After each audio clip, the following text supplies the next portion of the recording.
Hey Ezra, it's good to meet you. Thanks for doing this consultation with us. I'm Dr. Mundinger at the Crane Center in Austin. And I'm Dr. De Leon. It's nice to meet you. Nice to meet you. So, as we're talking about the spectrum of transgender masculinizing procedures, what are you most interested in? What have you been thinking about? Just tell us what your thoughts are and what you might be interested in surgically to help your transition. So I'm 8 years into my transition medically. I've had top surgery. I've had a hysterectomy in preparation for a metoidioplasty that I thought I was going to want, and then I ended up not wanting it after my hysto. So I'm like chill down there as far as that goes. But I have been interested in body contouring for a long time now. Once I found out about it, that's when I was like, oh my gosh, that's a thing. But there's so little representation of trans mask people getting body contouring in media. It's so hard to find results of before and afters of body contouring for trans males online or trans masculine people. So that's been a little bit challenging to think about because I can't really see a lot of before and afters. But that's the one I'm interested in. So, what part of your body are you looking to change? Should I show you? You Or can should I if you're just comfortable with describe it? You can show us if you want to. Either. You can describe it. It's totally up to you. Okay. We Well, have I seen haven't- we have seen everything you could possibly imagine seeing on the human body and are completely comfortable with it. That may be totally different for you. So Okay, I'm just gonna show you a little bit.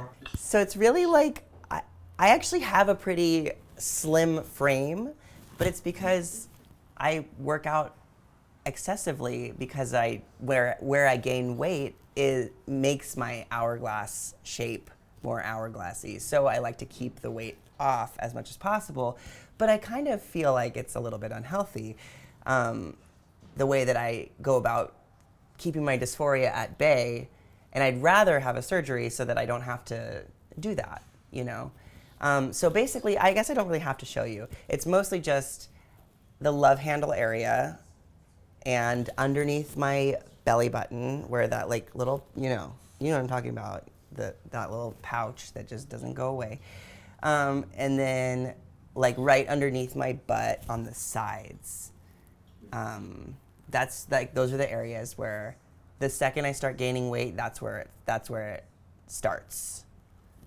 So, at your age, being young and, taking care of yourself physically, you don't have a lot of extra overhanging skin. The real issue there is the fat that's deposited there.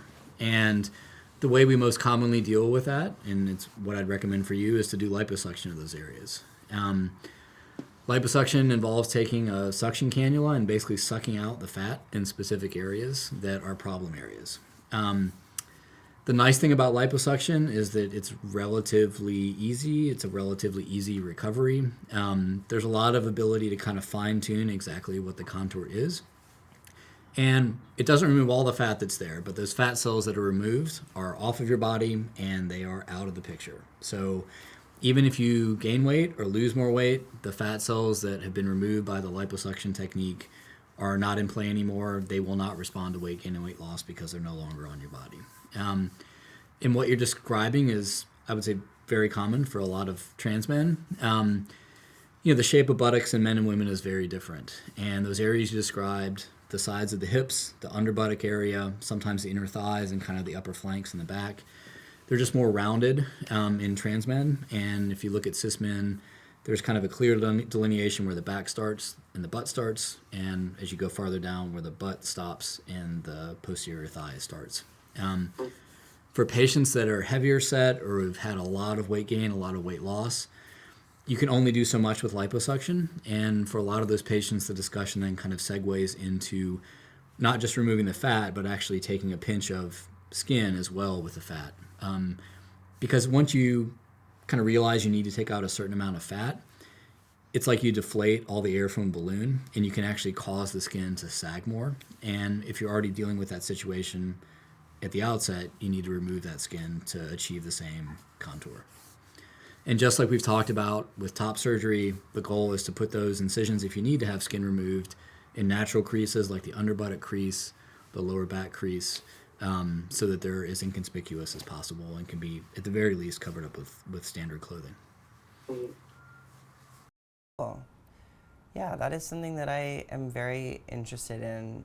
I know that like I don't think that I haven't fluctuated in weight that much in my life. Like since I went through puberty, I just sort of like maintained basically the same weight. But I do notice like when I do fluctuate, those like 5 to 10 pounds, It's all in that area. Goes right there. it just goes right there, and it's so frustrating. So I've had two consultations for body contouring at this point. So this is my third now, and the first consultation that I had, they told me to pick a side. They said either the back or the front because we don't want to flip you during surgery, and I was like, why? Yeah, I flip That patients just all the felt time. super weird. All the time. I figured you would. Yeah. Like, y'all can just like toss us around. We're just like floppy, right? You're asleep. Might as well Yeah. do it all in one sitting. Well, and it's tough because you can only reach a certain extent before you kind of hit the operating room table. And obviously, the areas we're talking about, they don't care about the orientation of the operating room table. They kind of cross both those lines. So you need to do from front and back to be able to effectively treat the area. Yeah, that's what I thought.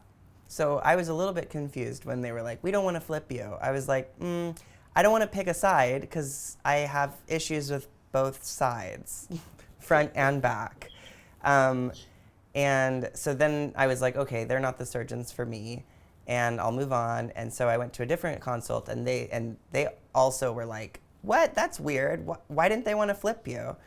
So I'm glad that this is a common thing now. That was weird. But yeah, I would want like maybe even some like etching of the center of my like abdomen to like, I mean, like if we're already going in there, like is that a possibility as well? Yeah, absolutely. I think for you with, you're thin. I think that's realistic. I have patients that are heavier set that ask for things like that, and they can be really hard to achieve. And I think it's really important to just be honest with patients about that. Liposuction is a tool just like everything else in surgery.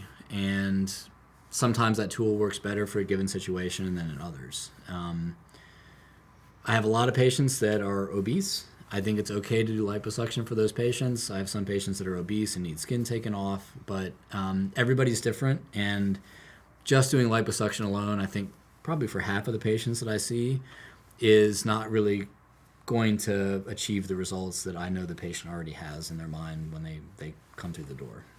Mm-hmm. And why do you think that there is so little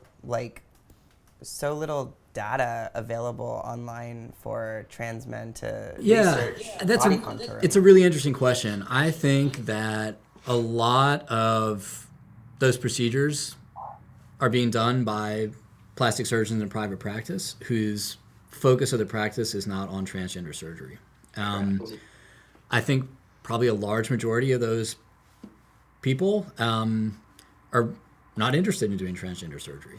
And I think from the surgeon side, there's a lot of myth that's still around about transgender patients. And I think they're really not interested, and at the same time, maybe in the back of their mind, really kind of concerned that, look, if I do this procedure and it goes well, I'm all of a sudden going to have all these patients in my practice that I don't want for whatever reason. And that's totally true, not for transgender patients as well. I mean, a lot of surgeons get into a groove. They want to do one type of thing, and they don't really want to alter their practice. And there's some sense to that. But I think that's probably why. I think a lot of the surgeons are probably not interested in doing it, or they're just doing it routinely and they don't feel like there's not this need for them to actually show, look, this is a transgender patient. I did the exact same thing I would do for a cis woman, even though the cis woman's photos are all up on the website. They're kind of conflicted in their logic about all that. So. And I would say the vast majority of the revisions we do for any operation is from plastic surgeons who mostly do cosmetic plastics. Right. I bet. I believe that. Because it seems like there's this like notion that they know because they've done a bunch of surgery and then, but it's so specific for trans folks. And Very it's, different. it's very easy as a surgeon when you don't get a result you're looking for from a patient, if you're transgender, to say, well, this is a transgender patient. The thought process can kind of end there, It gets blamed on the patient. which is completely inappropriate for anybody. But it makes it easier in a sense, I think, for surgeons to be able to maintain that mentality, even though I think that's completely wrong. And Totally I think wrong. we do see that, unfortunately. a lot. Yeah. But we're also biased because our practice is completely transgender patients, and those are the only patients. I love that for you and for us. We really need specialization, and I think it's really, really wonderful that y'all are specializing in this because, yeah, I mean, being in the community, being very involved in my community and talking about surgery with all my friends. I have a lot of trans mask friends, not to brag, and they, and we all kind of have similar stories to share about surgeons blaming us for, being healing wrong or not working out enough or whatever it is. They just never want to own up to just being incompetent or whatever it may be. Right, or just Right. luck of the draw, something just didn't go right. Well, they just aren't Right, interested yeah. in meeting those goals either. Right. Right. It's a different mindset to start out with. Right, Yeah, and for sure. not interested in when something doesn't go right, making it right, which you can always do to some extent, unless it's a Right. total disaster. And rather than embracing that and saying, look, this just didn't go the way I expected it to or you expected it to, usually when that happens, we don't have any idea why it happens. Right. But instead of trying to make it right, just saying, taking the easy route, well, you're a problem. I just don't want you here anymore, Yeah. And then we fix it. Right, and then you come to us and we fix it.